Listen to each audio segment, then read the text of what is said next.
ಅದ್ರ ಜೊತೆಗೆ ಅವ್ರು ನಿನ್ನೆ ಇದನ್ನು ಹೇಳಿದ್ದಾರೆ, ತೇಜಸ್ವಿಗೆ ಬೆಂಗಳೂರಿನ ಕುರಿತಾಗಿ ಪ್ಲಾನ್ ಆಫ್ ಆಕ್ಷನ್ ಏನಿದೆ ಟ್ರಾಫಿಕ್ನ ಸಲುವಾಗಿ ಅಂತ, ಅದನ್ನು ಕೂಡ ನಾನು ತಯಾರು ಮಾಡ್ತಾ ಇದ್ದೀನಿ. ಅವರನ್ನ ಭೇಟಿ ಮಾಡಿದಾಗ ಈ ಪ್ಲಾನ್ ಆಫ್ ಆಕ್ಷನ್ ಕುರಿತಾಗಿಯೂ ಕೂಡ ನಾವು ಅವರಿಗೆ ವಿಸ್ತೃತವಾಗಿ ಇದನ್ನೆಲ್ಲ ತಿಳಿಸ್ತಿದ್ದೀವಿ. ಕಾಂಗ್ರೆಸ್ಸು ಬಿಜೆಪಿ ಎಲ್ಲಕ್ಕಿಂತ ಮುಖ್ಯವಾಗಿ ಬೆಂಗಳೂರಿನಲ್ಲಿ ವಾಸ ಮಾಡ್ತಾ ಇರುವಂಥ 1.5 ಕೋಟಿ ಸಾಮಾನ್ಯ ಜನಕ್ಕೆ ಯಾರು ಈ ಟ್ರಾಫಿಕ್ಕಿಂದ ಬೇಸತ್ತಿದ್ದಾರೆ, ಈ ಕೆಟ್ಟ ರಸ್ತೆಗಳಿಂದ ಬೇಸತ್ತಿದ್ದಾರೆ, ಅವರೆಲ್ಲರಿಗೂ ಕೂಡ ನಾವು ಒಟ್ಟಿಗೆ ಸೇರಿ ಕೆಲಸ ಮಾಡೋದ್ರಿಂದ ಅವರ ಜೀವನದಲ್ಲಿ ಒಂದು ಪರಿವರ್ತನೆ ಬರುತ್ತೆ. ಆ ಪೊಲಿಟಿಕಲ್ ಮೆಚುರಿಟಿಯನ್ನು ತೋರಿಸಿ ನಾವು ಕೆಲಸ ಮಾಡಬೇಕು ಅನ್ನುವಂಥ ನನ್ನ ಅಪೇಕ್ಷೆ ಇದೆ. ಅವರಿಗೆ ನಾಳೆ ನಾಡಿದ್ರಲ್ಲಿ ಸಮಯ ಕೊಡಿ ಅಂತ ರಿಕ್ವೆಸ್ಟ್ ಮಾಡಿದ್ದೀವಿ. ಅವ್ರು ಯಾವಾಗ ಸಮಯ ಕೊಡ್ತಾರೆ ನಾನು ಹೋಗಿ ಅವರಿಗೆ ಈ ಎಲ್ಲ ವಿಚಾರವನ್ನು ಮನವರಿಕೆ ಮಾಡಿಕೊಡುವಂಥ ಪ್ರಯತ್ನ ಮಾಡ್ತೀನಿ. ಸರ್, ಈಗ DPR ಕೂಡ ಸಿದ್ಧಪಡಿಸಲಾಗ್ತಾ ಇದೆ, ಕೋಟ್ಯಾಂತರ ರೂಪಾಯಿ ಖರ್ಚು ಕೂಡ ಮಾಡಲಾಗಿದೆ. ಇವೆನ್ನೆಲ್ಲ ಈಗ ಅರ್ಜಿ ವಿಚಾರಣೆ ಮುಂದೂಡಿಕೆ ಕೂಡ ಆಗಿದೆ. ಏನೆಲ್ಲ ಬೆಳವಣಿಗೆ? ನೋಡಿ, ಹೈಕೋರ್ಟ್ನಲ್ಲಿ ಈ ಅರ್ಜಿಯನ್ನು ಇದೇ ವಿಚಾರಗಳನ್ನು ಮುಂದಿಟ್ಕೊಂಡು ಪ್ರಶ್ನೆ ಮಾಡಿದ್ದೀವಿ. ಖ್ಯಾತ ಸಿನಿಮಾ ತಾರೆಯಾದಂಥ, ನಟರಾದಂಥ, ರಂಗಕರ್ಮಿಯಾದಂಥ ಪ್ರಕಾಶ್ ಬೆಳವಾಡಿ ಅವರು ಇಲ್ಲಿ ಹೈಕೋರ್ಟ್ನಲ್ಲೂ ಅಷ್ಟೇ, ಅಲ್ಲಿ NGTಯಲ್ಲೂ ಕೂಡ ಈ ಟನಲ್ ರೋಡನ್ನು ಪ್ರಶ್ನೆ ಮಾಡಿ PIL ಅನ್ನು ಹಾಕಿದ್ದಾರೆ. ನಾನೇ ಅವರ ವಕೀಲನಾಗಿ ನಾನು ಹೈಕೋರ್ಟ್ನಲ್ಲಿ ಅಪಿಯರ್ ಆಗ್ತಾ ಇದ್ದೀನಿ. ನಿನ್ನೆ ಅದರ ಮೊದಲ ಹಿಯರಿಂಗ್ ನಡೆದಿದೆ. ಮಂಗಳವಾರಕ್ಕೆ ಅದು ಮುಂದೂಡಿಕೆ ಆಗಿದೆ. ಈ ಟನಲ್ ರೋಡ್ ಪ್ರಾಜೆಕ್ಟಿಗೆ ಎನ್ವೈರನ್ಮೆಂಟಲ್ ಇಂಪ್ಯಾಕ್ಟ್ ಅಸೆಸ್ಮೆಂಟನ್ನು ಇವರು ಮಾಡಿಲ್ಲ.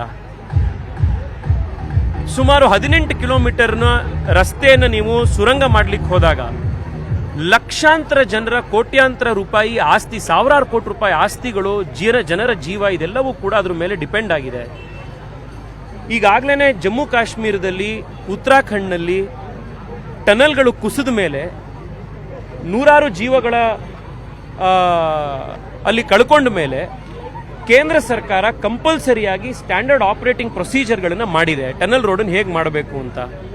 ಇದೆಲ್ಲದನ್ನು ಉಲ್ಲಂಘನೆ ಮಾಡಿ ನಾವು ಟನಲ್ ರೋಡ್ ಮಾಡಲಿಕ್ಕೆ ಆಗೋದಿಲ್ಲ.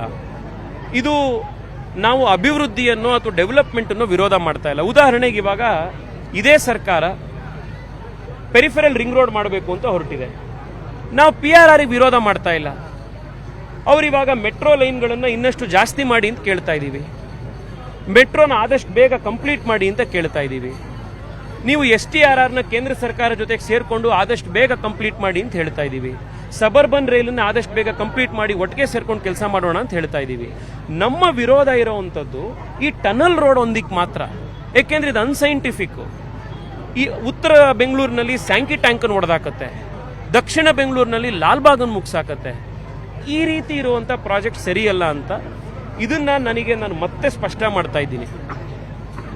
ನಾನು ನಿನ್ನೆ ಕೂಡ DK ಶಿವಕುಮಾರ್ ಅವರ ಕಚೇರಿಗೆ ಮಾತನಾಡಿ 30 ನಿಮಿಷ ನನಗೆ ಸಮಯ ಕೊಡಿ ಅಂತ ಕೇಳಿದ್ದೀನಿ. ಅವರು ಇವತ್ತೋ ನಾಳೆ ಅವರು ಸಮಯ ಕೊಡ್ಬೋದು. ನಾನು ಅವ್ರನ್ನ ಭೇಟಿ ಮಾಡ್ತೀನಿ. ಭೇಟಿ ಮಾಡಿ ಈ ಪ್ರಾಜೆಕ್ಟ್ನ ಕುಂದುಕೊರತೆಗಳು ಏನಿದೆ, ಈ ಪ್ರಾಜೆಕ್ಟ್ ಆಯಿತು ಅಂತಂದರೆ ಬೆಂಗಳೂರಿಗೆ ಏನೇನು ಸಮಸ್ಯೆಗಳಾಗತ್ತೆ ಅನ್ನೋದನ್ನು ಅವ್ರಿಗೆ ಎಕ್ಸ್ಪ್ಲೈನ್ ಮಾಡಿ ಮನವರಿಕೆ ಮಾಡುವಂಥ ಪ್ರಯತ್ನ ಮಾಡ್ತೀನಿ. ನನಗನ್ಸೋವಂಥದ್ದು, ಯಾರು ಕನ್ಸಲ್ಟೆಂಟ್ಸು ಮತ್ತು ಈ ಇಂಜಿನಿಯರ್ಸು ಅಥವಾ ಅಧಿಕಾರಿಗಳು ಈ ಟನಲ್ ರೋಡ್ ಪ್ರಾಜೆಕ್ಟ್ನ ಬಗ್ಗೆ DK ಶಿವಕುಮಾರ್ ಅವರಿಗೆ ಮಾಹಿತಿ ಕೊಡ್ತಾ ಇದ್ದಾರೆ, ಸಂಪೂರ್ಣ ಮಾಹಿತಿಯನ್ನು ಬಹುಶಃ ಅವರಿಗೆ ಕೊಟ್ಟೇ ಇಲ್ಲ.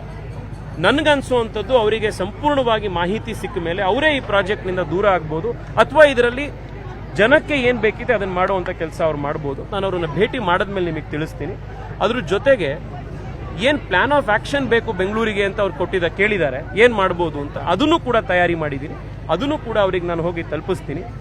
ರಾಜಕಾರಣದಲ್ಲಿ ಚರ್ಚೆ ನಮ್ಮ ಊರಿನ ವಿಷಯದ ಬಗ್ಗೆ ಆಗಬೇಕು, ಅಭಿವೃದ್ಧಿ ಬಗ್ಗೆ ಆಗಬೇಕು, ವೈಯಕ್ತಿಕ ಟೀಕಾ ಟಿಪ್ಪಣಿಗಳ ಬಗ್ಗೆ ಆಗಬಾರದು.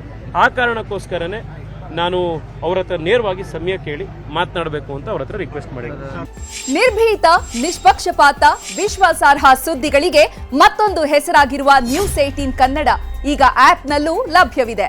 ದಯವಿಟ್ಟು ಇಲ್ಲಿರುವ QR ಕೋಡ್ ಅನ್ನು ಸ್ಕ್ಯಾನ್ ಮಾಡಿಕೊಂಡು ಆಪ್ ಡೌನ್ಲೋಡ್ ಮಾಡೋದಕ್ಕೆ ಮರಿಬೇಡಿ. ನಿಮ್ಮ ಬೆಂಬಲ ಹೀಗೆ ಸದಾ ನಮ್ಮೊಂದಿಗಿರಲಿ. ಧನ್ಯವಾದ.